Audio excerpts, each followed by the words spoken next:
बहुत सारे डाउट्स होते हैं केमिस्ट्री में। क्या आप भी जानना चाहते हैं कि एटॉमिक मास, मॉलिक्यूलर मास, एवरेज एटॉमिक मास कैसे कैलकुलेट करते हैं? तो मैं आप लोगों के लिए लेके आई हूँ बहुत ही इजी ट्रिक्स, जिसके बाद आप सिर्फ चुटकियां बजाते ही कोई भी क्वेश्चन बहुत आसानी से सॉल्व कर लोगे। तो बहुत सारे मैंने यूट्यूब पे वीडियोस देखे हैं जिसमें वो लोग डायरेक्टली मोल कॉन्सेप्ट से स्टार्ट कर देते हैं, बच्चों का बेसिक्स तो कंप्लीट करवाते ही नहीं है। सो आज के हमारे वीडियो में सबसे पहले हम देखेंगे कि मोल कॉन्सेप्ट पढ़ने से पहले कौन से वो बेसिक टर्म्स हैं जिनके बारे में आपको बिल्कुल क्लैरिफिकेशन होना चाहिए। तो आज के वीडियो में हम उन्हीं सारे स्मॉल टॉपिक्स के बारे में डिस्कस करेंगे, क्योंकि आप जानते हैं कि बूंद बूंद से ही घड़ा भरते हैं। सो सबसे पहले हम देख लेते हैं कि आज के हमारा मोटिव क्या होना चाहिए हमारे वीडियो का। So WHO, this is not World Health Organization. So ये WHO क्या है? सो चलो देखते हैं कि ये WHO है क्या। सो सबसे पहले W means why, H means how and O means O like that. So आज हम इसी WHO के बारे में बात करेंगे। तो सबसे पहले हमें देखना है कि वाई, कि इसकी नीड क्या है, why do we need these topics, हमें ये सब क्यों पढ़ना है। उसके बाद हाउ, कि हम इन्हें पढ़ेंगे कैसे, वो कौन सी सिंपल और इजी टेक्निक्स हैं जिनकी मदद से हम इन सारे क्वेश्चंस को बहुत ही आसानी से सॉल्व कर सकते हैं। और उसके बाद O is for O like that, जब हमें क्वेश्चंस अच्छे से बनने लगेंगे और जब हमारे कॉन्सेप्ट एकदम क्लियर हो जाएंगे तो हम सब मिलके कहेंगे ओ लाइक दैट। सो आज हम पढ़ने वाले हैं atomic number, relative atomic mass, average atomic mass, molecular mass. So ना केवल हम इन सब टॉपिक्स को देखेंगे, साथ ही साथ हम बहुत सारे न्यूमेरिकल्स करने वाले हैं ताकि ये सारे टॉपिक्स हमारे एकदम क्रिस्टल क्लियर हो जाएं। सो चलो स्टार्ट करते हैं। So let us start with the first topic, that is atomic number. तो सबसे पहले हम समझते हैं कि atomic number actual में है क्या। So let us see the definition. The number of protons present in an atom is known as atomic number. The thing is कि एक एटम में कितने प्रोटॉन्स प्रेजेंट है वो डिटरमाइन करता है कि एटॉमिक नंबर क्या होगा। So this is the standard definition जिसका सिंबल है Z। अब यहाँ पे ये जो चीज लिखी है ये क्या है? सो ये देखो, ये हमारा क्लासिक रिप्रेजेंटेशन है किसी भी एलिमेंट का, where X is our element, X हमारा एलिमेंट है, Z हमारा एटॉमिक नंबर है, जैसे कि आप देख सकते हो सिंबल से, Z हमारा एटॉमिक नंबर है और A हमारा एटॉमिक मास है, जिसके बारे में हम फर्दर बात करने वाले हैं वीडियो में। सो इसके बाद एक और नोट मैंने यहाँ पे लिखा है, in case of neutral atoms we can say that the atomic number is equals to the number of electrons that is equals to the number of protons. Usually क्या होता है कि जो हमारे एलिमेंट्स होते हैं जो पॉजिटिवली चार्ज्ड या निगेटिवली चार्ज्ड होते हैं, जैसे कि मैं लिखूं यहाँ पे Na पॉजिटिव, तो इस पॉजिटिव का यहाँ मतलब है कि अब ये न्यूट्रल नहीं है, ये एक पॉजिटिवली चार्ज स्पीसीज बन चुका है। इसका क्या मतलब है? इसका मतलब है कि इस सोडियम में से एक इलेक्ट्रॉन जा चुका है। जब इस सोडियम में से एक इलेक्ट्रॉन जा चुका है तो ये एक न्यूट्रल स्पीसीज से एक चार्ज स्पीसीज में कन्वर्ट हो गया है। तो इस केस में क्या है कि अब इस सोडियम के पास जो एक इलेक्ट्रॉन कम हो गया, बट यहाँ पे आप देखोगे कि जो न्यूट्रल स्पीसीज होती हैं, जैसे कि यहाँ पे ये जो सोडियम है ये एक न्यूट्रल स्पीसीज है, ठीक है। तो न्यूट्रल स्पीसीज के केस में जो नंबर ऑफ इलेक्ट्रॉन्स और नंबर ऑफ प्रोटॉन्स होते हैं वो बराबर होते हैं, बस इस बात का यहाँ पे यही सिग्निफिकेंस है। So this is all about the atomic number. अगर आप एटॉमिक नंबर याद करना चाहते हो पीरियोडिक टेबल में किस तरीके से असाइंड है, तो आप मेरा वीडियो देख सकते हो जिसमें मैंने पूरा पीरियोडिक टेबल ट्रिक्स की मदद से कैसे याद करें बताया है, जिसके लिंक मैं डिस्क्रिप्शन में डाल दूंगी, आप उसे भी जरूर चेकआउट करना। So that's it about the atomic number. अब हम आगे बढ़ते हैं और समझते हैं कि एटॉमिक मास क्या होता है। सो चलो अब देखते हैं कि एटॉमिक मास कैसे कैलकुलेट करते हैं। उससे पहले मैं आप सबको बताना चाहूँ कि हमने एटॉमिक मास के लिए एक बढ़िया सी ट्रिक रखी है, उस ट्रिक को भी जरूर देखना और आपको फिर एटॉमिक मास याद करने में कभी इश्यूज नहीं आएंगे। तो चलो देखते हैं एटॉमिक मास।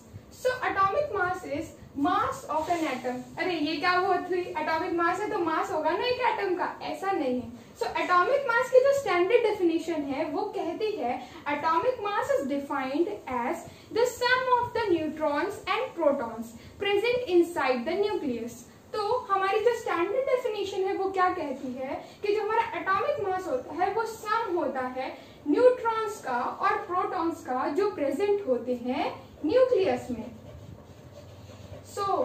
अब आपके दिमाग में क्वेश्चन जरूर आया होगा कि भैया हमारे इलेक्ट्रॉन्स कहाँ गए, ये क्यों नहीं ऐड किए जाते, क्योंकि एक एटम कंसिस्ट होता है 3 चीजों से, that is neutrons, protons and electrons. So why you are not considering electrons? Tell me the answer. So electrons का जो मास होता है वो negligible होता है, that means उसका जो मास होता है वो बहुत कम होता है। इलेक्ट्रॉन को हम एक massless particle भी कह सकते हैं, that is massless particle. That is why हम इसे consider नहीं करते हैं atomic mass में। So अब हमें क्या पता चल गया कि जो atomic mass होता है वो सम होता है न्यूट्रॉन्स का और प्रोटॉन्स का। अब हमारे पीरियोडिक टेबल में 118 एलिमेंट्स हैं। अब सबके आप न्यूट्रॉन्स और प्रोटॉन्स याद करने बैठे तो भैया हो गई केमिस्ट्री। तो हमें क्या करना है, हमें चलना है स्मार्ट वे से। अब स्मार्ट वे क्या है? स्मार्ट वे है हमारी ट्रिक।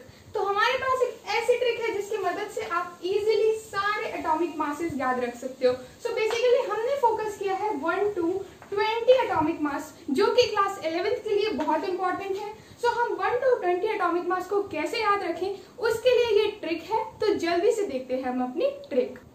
सो अब हम देख लेते हैं हमारी super trick. So super trick ये है कि अगर हमारा एलिमेंट एक इवन है, इवन नंबर है, अब ये इवन और ऑड हम किस बेसिस पे बता रहे हैं? हम ये बता रहे हैं एटॉमिक नंबर के बेसिस में, कि एटॉमिक नंबर क्या है उसके बेसिस में हम बता रहे हैं कि हमारा एलिमेंट या तो इवन है या तो ऑड है। So if the element is even then we will multiply it with 2। Here n is our atomic number. So if अगर हमारा एलिमेंट एक इवन एलिमेंट है तो हम उसको जस्ट डबल कर देंगे, बट इफ अगर हमारा एलिमेंट ऑड है तो हम क्या करेंगे? 2n+1, मतलब हमें पहले हमारे एलिमेंट का जितना एटॉमिक नंबर है उसका डबल कर देना है और उसे 1 से ऐड कर देना है। ऐसे करके आप 1 से 20 के अंदर सारे एलिमेंट्स का एटॉमिक मास निकाल सकते हो एक्सेप्ट दीज। ये 5 हैं वो इन रूल्स को फॉलो नहीं करते हैं, तो आप इन 5 के आप इजीली याद रख सकते हो। सो इन 5 के एटॉमिक मास आप याद रख लेना और बाकी किसी का भी एटॉमिक मास आप इस रूल को फॉलो करके निकाल सकते हो। तो है ना ये ट्रिक कितनी आसान? आपको बस डबल करना है एटॉमिक नंबर का और आपको एटॉमिक मास मिल जाएगा। इसी तरीके से यदि ऑड का निकालना है तो आपको डबल करके +1 करना है और आपको इसका भी एटॉमिक मास मिल जाएगा।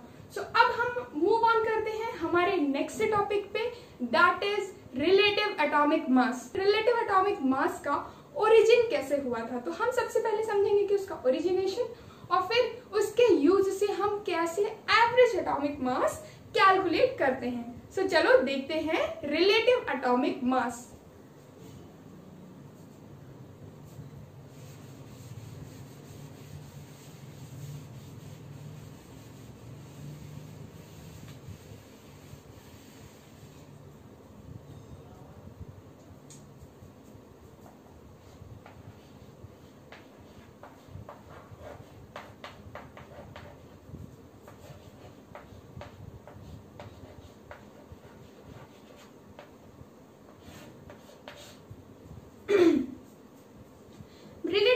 मास को मैं आपको एक एग्जांपल से समझाना चाहूंगी। सो एग्जांपल कुछ इस तरीके की है कि यदि आप एक शॉप में जाते हो तो शॉप में आप क्या करते हो कि आपको 1 kg वेजिटेबल्स चाहिए, तो आप क्या करते हो, वो जो शॉपकीपर होता है वो इस तरीके का एक वेइंग स्केल रखता है जिसमें एक तरफ वो कुछ वेट रखता है और दूसरी तरफ आपकी वेजिटेबल्स रखता है। सो आपकी जो वेजिटेबल्स वो रखता है और उसको इस वेट के कंपैरिजन में, ये जो हमारी वेट है इसके कंपैरिजन में कैलकुलेट करता है और जब स्केल बिल्कुल सीधी हो जाती है दैट मीन्स कि आपकी वेजिटेबल अब इस वेट के बराबर हो गई है, जिसको हम इक्विलिब्रियम भी कहते हैं, जिसको हम लोग इक्विलिब्रियम भी कहते हैं। तो देखो, जब हम किसी शॉप पे जाते हैं और हम उससे कहते हैं कि भैया हमें 1 kg वेजिटेबल्स चाहिए, तो वो क्या करता है, एक तरफ 1 kg का वेट रखता है और दूसरी तरफ आपको वेजिटेबल्स रख के देता है और ऐसे करके आप जब आपका ये जो कांटा होता है वो बिल्कुल स्टेबल हो जाता है, दैट इज परपेंडिकुलर हो जाता है, तो इक्विलिब्रियम की कंडीशन आ जाती है और आपको आपकी वेजिटेबल से सही वेट मिल जाती है। सो अब आप यहाँ पे इस चीज को समझो कि इस वेट को यहाँ पे क्यों रखा गया है, क्योंकि हमें अंदाजा नहीं पता है कि 1 केजी कितना होता है। ठीक है, अगर मैं इसे हाथ पे रखूंगी तो मुझे नहीं समझ में आएगा कि ये 1 केजी है या 1.5 केजी वेजिटेबल्स है। सो हम क्या करते हैं, इस वेट के रिलेटिवली कैलकुलेट करते हैं इसका वजन। इसका मतलब है कि हम इसके रिलेटिवली, इसके कंपैरिजन में इसका वजन निकालते हैं। हमें कभी भी नहीं पता है कि इस वेजिटेबल का वजन कितना है। हम क्या करते हैं, हमारे पास एक पहले से ही प्री डिफाइंड वेट है जिसके कंपैरिजन में हम इसको रखते हैं और कह देते हैं कि भैया अभी 1 केजी। सो यहाँ पे ये जो वजन है ये क्या काम कर रहा है, ये रिलेटिवली वर्क कर रहा है। That means this is our standard. अब ये स्टैंडर्ड वर्ड का क्या मतलब है? सो स्टैंडर्ड वर्ड का मतलब है एक ऐसी क्वांटिटी जो पहले से ही प्री डिफाइंड है और उसकी मदद से हम दूसरे को भी डिफाइन कर रहे हैं। फॉर एग्जाम्पल, आप मुझसे पढ़ रहे हो और मुझे चीजें पहले से आती हैं, तो मैं आपको पढ़ा रही हूँ, तो मैं अपना नॉलेज आपके साथ शेयर कर रही हूँ। सो क्या हुआ, जो भी नॉलेज मेरे पास है वो मैं आपको दे रही हूँ। सो यहाँ पे एक रिलेटिविटी होती है हमारे बीच में। कैसी? हम एक दूसरे के साथ मैं नॉलेज एक्सचेंज कर रही हूँ। सो अगर मैंने आज आपको ये टॉपिक पढ़ाया, सो पढ़ाने वाली कौन हूँ मैं, तो मेरे रिलेटिव आप उन चीजों को गेन कर रहे हो। सो यहाँ पे भी ये वेट यही काम करता है। ये एक स्टैंडर्ड है जिसका वेट ऑलरेडी मेजर्ड है, जिसकी मदद से आप किसी भी और चीज का वजन निकाल सकते हो। जरूरी नहीं कि आप यहाँ पे वेजिटेबल्स रखो, आप यहाँ पे कुछ भी और ऑब्जेक्ट रखो और उसका आप वेट निकाल सकते हो। सो यहाँ से हमने एक चीज सीखी कि अगर आपको किसी एक चीज की तराजू के किसी एक तरफ का वजन पता है तो दूसरी तरफ का वजन आप निकाल सकते हो। तो अब इस ही कॉन्सेप्ट को साइंटिस्ट्स ने लगाया और कैलकुलेट किया रिलेटिव एटॉमिक मास। सो रिलेटिव का यहाँ मतलब यही है कि एक के कंपैरिजन में किसी दूसरे का। तो अब हम समझते हैं कि रिलेटिव एटॉमिक मास को इस कॉन्सेप्ट से कैसे कंपेयर किया गया।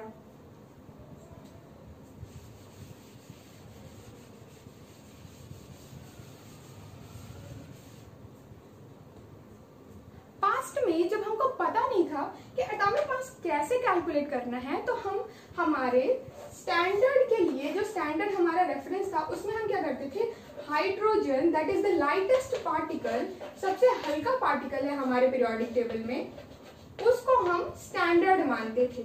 मतलब बाकी एलिमेंट्स को इससे कंपेयर करते थे और उनको एक मास देते थे।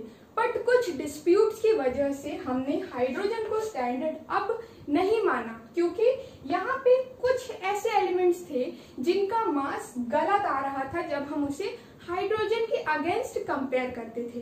तो जो हमारे पास नया एलिमेंट आया जिसे हमने स्टैंडर्ड की तरह यूज किया, वो था कार्बन 12। अब इस कार्बन 12 की स्टोरी भी बहुत इंटरेस्टिंग है, तो चलो हम देखते हैं कार्बन 12 की स्टोरी। सो कार्बन 12 की स्टोरी बता रही हूं मैं आपको, बस इस चीज को समझ लो, रिलेटिव एटॉमिक मास में कभी दिक्कत नहीं होगी। तो देखो, चलो हम अपने तराजू को वापस ले आते हैं। सो अगर मैंने यहाँ पे अपना तराजू बनाया, हाँ मुझे पता है कि ये तराजू जैसे बिल्कुल नहीं लग रहा, बट आप समझो कि तराजू है। सो हम क्या करते हैं, दोनों तरफ ही कार्बन 12 एटम्स रखते हैं, इधर भी और इधर भी। सो हमने क्या किया, तराजू के दोनों तरफ एक एक कार्बन 12 एटम रख दिए। तो अब आप मुझे बताओ कि ये जो हमारा कांटा है ये क्या परपेंडिकुलर होगा? यस, क्योंकि दोनों तरफ हमने सेम एलिमेंट्स रखे, तो ऑब्वियसली ये इक्विलिब्रियम पे होगा। सो अब हमें क्या करना है, जब ये इक्विलिब्रियम पे है तो हम क्या करते हैं, इस कार्बन 12 को 12 इक्वल पार्ट्स में डिवाइड कर देते हैं। सबने क्या किया, छोटी छोटी 12 बॉल्स बना दी और यहाँ पे रख दी। तो ये हमारी 12 छोटी छोटी बॉल्स हैं, किसकी? कार्बन 12 के ही 12 स्मॉल यूनिट्स हैं, तो हम इन्हें क्या बोल सकते हैं, कंबाइन की हमारी कार्बन की ही 12 यूनिट्स हैं। ठीक है, इतनी बात क्लियर हो गई कि हमारी कार्बन की ही 12 यूनिट्स हैं। अब देखो, जब ये हमारी कार्बन की ही 12 यूनिट्स है, तो क्या अभी भी इक्विलिब्रियम पे रहेगा? यस रहेगा, क्योंकि हमारा एलिमेंट तो वही है। आप एक ईंट को रखो और उसको वे करो, वो 1 kg की है, उसके बाद उसके 4 हिस्से कर दो और 4 हिस्सों को फिर से वे करो, तो क्या अब वो 1 kg की नहीं रहेगी? ऑब्वियसली रहेगी। उसी तरीके से हमने क्या किया, इस कार्बन 12 को 12 इक्वल पार्ट्स में डिवाइड कर दिया और कहा कि अब ये हमारी कार्बन की 12 यूनिट्स हैं। तो यहाँ से हमें कंक्लूजन क्या मिला कि जो हमारा एक कार्बन 12 है वो एक्चुअल में क्या है, एक कार्बन 12 एक्चुअल में क्या है, 12 यूनिट्स है। So this is our 12 units of carbon. अब इसके आगे हम इसे क्या बोल सकते हैं कि एक एलिमेंट, जो इसका एक एलिमेंट है, समझो इसको मैंने 1 एटॉमिक मास यूनिट कहा। ठीक है, ये हमारी 12 यूनिट्स में से ये एक यूनिट है। अब हम इस एक यूनिट को कैसे डिफाइन करेंगे? So we say that in carbon 12 की एक यूनिट को हमने कहा कि ये हमारी 1 AMU है। सो ये हमारी 1 AMU है। ये कैसे डिफाइन होगी? ये डिफाइन होगी एक 1/12 ऑफ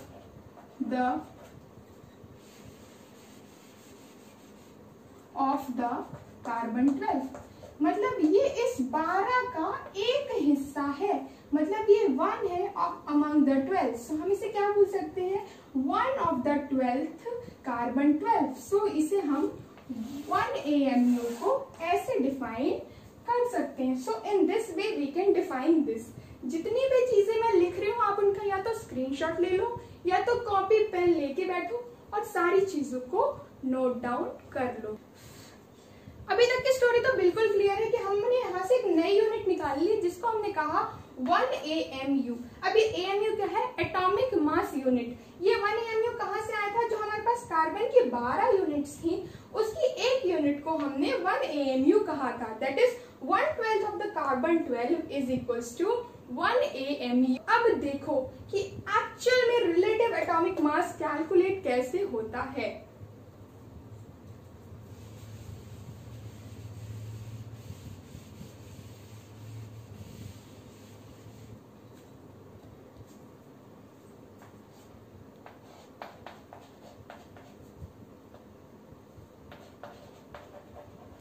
इसकी मदद से हम क्या करेंगे, ऑक्सीजन, नाइट्रोजन और सोडियम, इन तीनों एलिमेंट्स का एटॉमिक मास कैलकुलेट करेंगे। कैसे?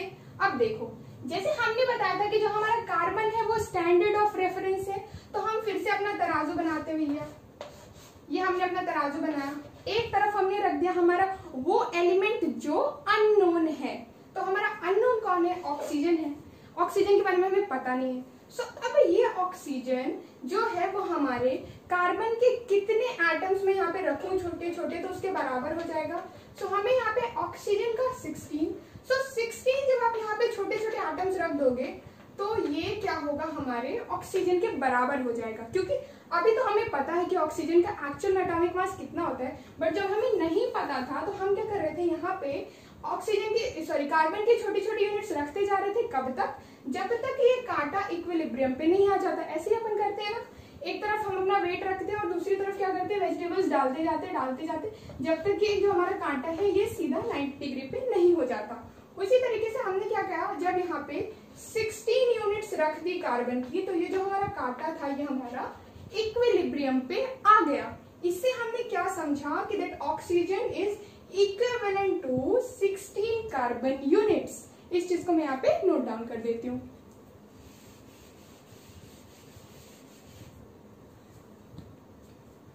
So here we understand that 1 oxygen is equals to 16 carbon units।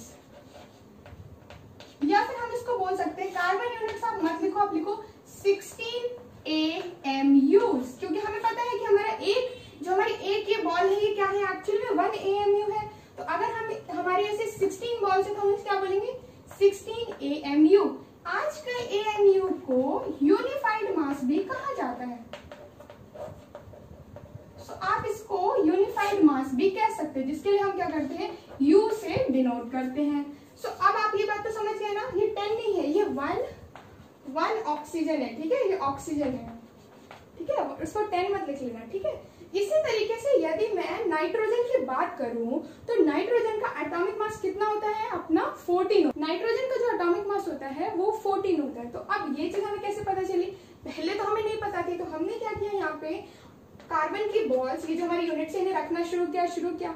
जब हमने यहाँ पे 14 रख दी तो हमारा जो कांटा था वो 90 डिग्री पे आ गया। दैट मीन्स हमारा जो नाइट्रोजन है उसका एटॉमिक मास कितना हो गया, 14 यूनिट्स। ओके, इसी तरीके से आप सोडियम का भी कैलकुलेट कर सकते हो। तो सोडियम का निकालने के लिए हमने क्या किया, यहाँ पे 23 बॉल्स रखी। जब हमने यहाँ 23 बॉल्स रखी तो ये हमारा कांटा फिर से 90 डिग्री पे आ गया। तो हम क्या समझे, that the atomic mass of sodium is 23। सो यहाँ से चीजें हमारे लिए क्लियर हो जाती हैं। तो चलो हम अब आगे बढ़ते हैं। आई होप आपको रिलेटिव एटॉमिक मास अच्छे से क्लियर हो गया है। अब हम बात करेंगे अपने नेक्स्ट टॉपिक की बात करते हैं, दैट इज एवरेज एटॉमिक मास। और उसके साथ हम ढेर सारे क्वेश्चंस करेंगे। डोंट वरी, मैं आपको होमवर्क में भी क्वेश्चन दूंगी जिनके क्वेश्चंस के आंसर आप निकाल के लाओगे। That is a DPP for today, ताकि आप जो चीज आज समझे हो उसे अप्लाई करना सीखे या नहीं सीखे, ये आपका टेस्ट हो जाएगा। सो क्या होता है चीजों में, अगर आपको कोई चीज समझ में आई है, उस चीज को टेस्ट करने का सबसे अच्छा तरीका है कि आप या तो नोटबुक या तो बुक, जहां पे भी आपको क्वेश्चंस हैं, उन क्वेश्चंस को आप सॉल्व करो। हो सकता है कि आपके पास इस टॉपिक के क्वेश्चंस ना हो, तो जो मैं आपको वर्कशीट दे रही हूँ आप उसको सॉल्व करना, और फिर जो क्वेश्चंस आपसे नहीं बने आप हम मुझसे डाउट्स पूछना कमेंट सेक्शन में। आप मुझे मेरे इंस्टाग्राम पे भी बोल सकते हो कि मैम ये क्वेश्चन समझ में नहीं आया, तो मैं उनके आंसर्स नेक्स्ट वीडियो में जरूर बताऊंगी। तो चलो अब हम अपनी नेक्स्ट टॉपिक पे बढ़ते हैं, दैट इज एवरेज एटॉमिक मास।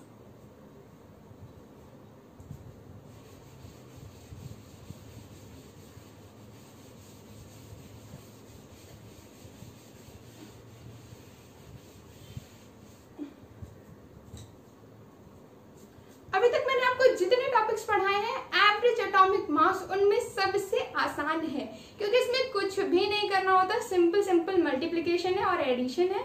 एक बार सीख लोगे तो कभी भी तकलीफ नहीं होगी। तो चलो सबसे पहले हम लोग देखते हैं एवरेज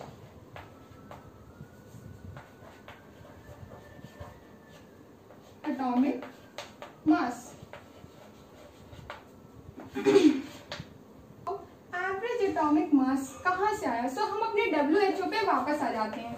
सो हमारा WHO क्या था, why that is what is the need of this, how कैसे सॉल्व करेंगे, और O क्या है कमेंट सेक्शन में बताओ। सो चलो अब स्टार्ट करते हैं। सबसे पहले वाई के बारे में बात करते हैं, why do we need this.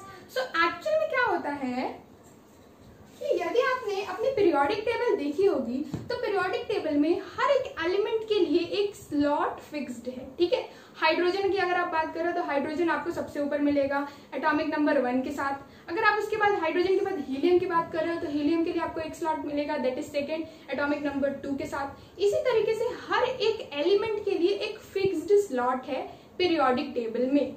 But अगर आप रियलिटी में देखो तो कुछ ऐसे एलिमेंट्स हैं जो मोर देन 1 फॉर्म में एग्जिस्ट करते हैं। अब इसका क्या मतलब है?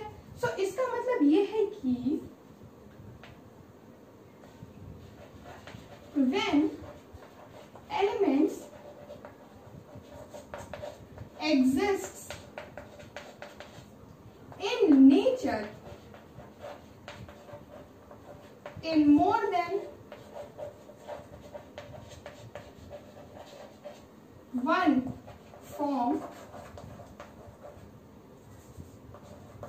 we call it as isotopes। अब ये आइसोटोप क्या बला है भाई, ये आइसोटोप्स क्या है? सो आइसोटोप्स क्या होता है, जब सेम एलिमेंट नेचर में एक से ज्यादा फॉर्म्स में प्रेजेंट होती है। अब एक से ज्यादा फॉर्म्स के बारे में हम कैसे बता सकते हैं? तो एक्चुअल में होता क्या है कि जो एलिमेंट्स होती हैं उनका एटॉमिक नंबर तो सेम होता है, बट एटॉमिक मास डिफरेंट होता है, ठीक है। तो अब यहां से हम क्या सीखे, isotopes are those elements which have same atomic number but different atomic mass. ऐसे एलिमेंट्स जिनका एटॉमिक नंबर तो सेम होता है बट एटॉमिक मास डिफरेंट होता है। अब अगर हम इतने सारे एलिमेंट्स हैं, अगर बहुत सारों के आइसोटोप्स बनते हैं, सबको पीरियोडिक टेबल में जगह देने लगे तो हमारे लिए ही जगह नहीं बचेगी। तो उसके लिए हम क्या करते हैं कि जो एलिमेंट्स होते हैं जिनके हमारे एक से ज्यादा फॉर्म्स में प्रेजेंट होते हैं, हम उनका क्या करते हैं, एवरेज कैलकुलेट करते हैं, और वो एलिमेंट जिसकी अबेंडेंस सबसे ज्यादा होती है उसका पूरा कैलकुलेशन करते हैं और उसी के बेसिस में उनको प्लेस देते हैं। ठीक है, तो चलो सबसे पहले मैं आपको एक क्वेश्चन करके दिखाती हूँ एवरेज एटॉमिक मास का। बिल्कुल चुटकियों में सॉल्व हो जाएगा, कुछ भी प्रॉब्लम नहीं होगी। उसके बाद कुछ क्वेश्चंस मैं आपको घर के लिए दूंगी, उन्हें भी सॉल्व करना और फिर हम इस टॉपिक को क्लोज करेंगे। सो चलो देखते हैं। As you can see this is our question. यहाँ पे हमें एवरेज एटॉमिक मास कैलकुलेट करना है कार्बन का। सो अब हम कैसे कैलकुलेट करेंगे तो देखो, ये हमारी रिलेटिव अबेंडेंस है। यहाँ पे अबेंडेंस का मतलब होता है कि नेचर में ये कितने परसेंट प्रेजेंट है। सो जैसे कि आप देखोगे कि कार्बन 12, यहाँ पे 12 को यहाँ लिखने का एक सिग्निफिकेंस है। देखो कैसे, जब मैंने आपको बताया था कि एलिमेंट को हम कैसे डिनोट करते हैं, Z लिखते हैं यहाँ, A लिखते हैं यहाँ। सो ये यहाँ बता रहा है कि इसका एटॉमिक मास 12 है। ठीक है, इन सारे एलिमेंट्स का एटॉमिक नंबर सेम है बट एटॉमिक मास डिफरेंट है।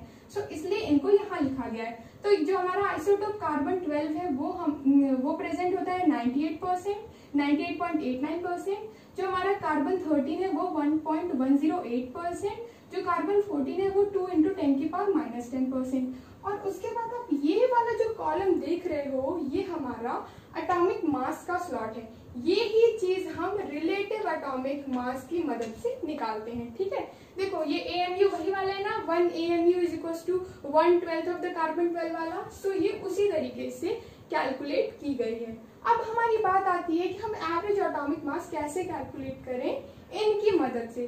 सिर्फ एक चीज करनी है आपको, देखो मैं बस 2 मिनट में इसका आंसर निकाल दूंगी। कैसे, देखो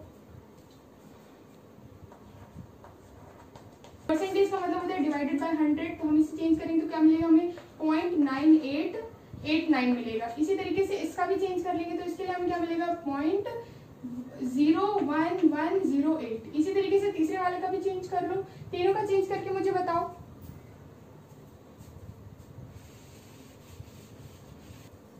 सो थर्ड वाले का जो हम चेंज करेंगे 2 × 10⁻⁻10 डिवाइडेड बाय 100 करोगे तो क्या होगा 100 मतलब 10⁻²। जब ये ऊपर जाएगा तो माइनस में हो जाएगा।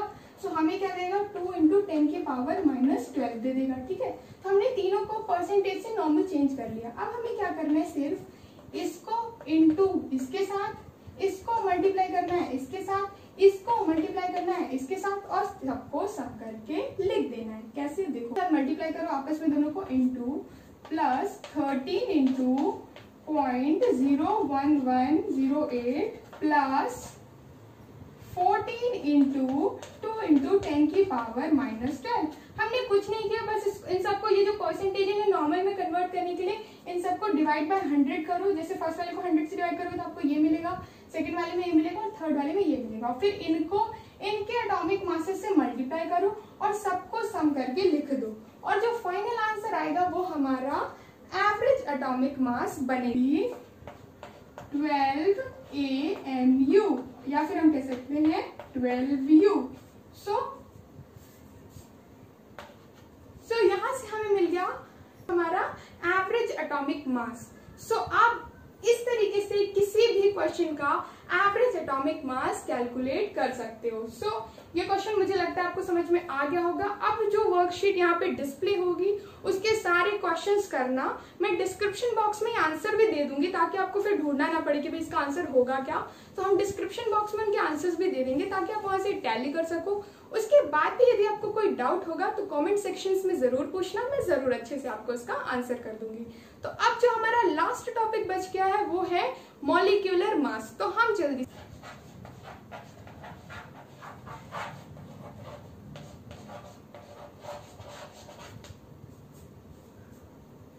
जैसे मैंने आपको बताया कि एटॉमिक मास एक एटम का मास होता है, उसी तरीके से मॉलिक्यूलर मास एक मॉलिक्यूल का मास होता है।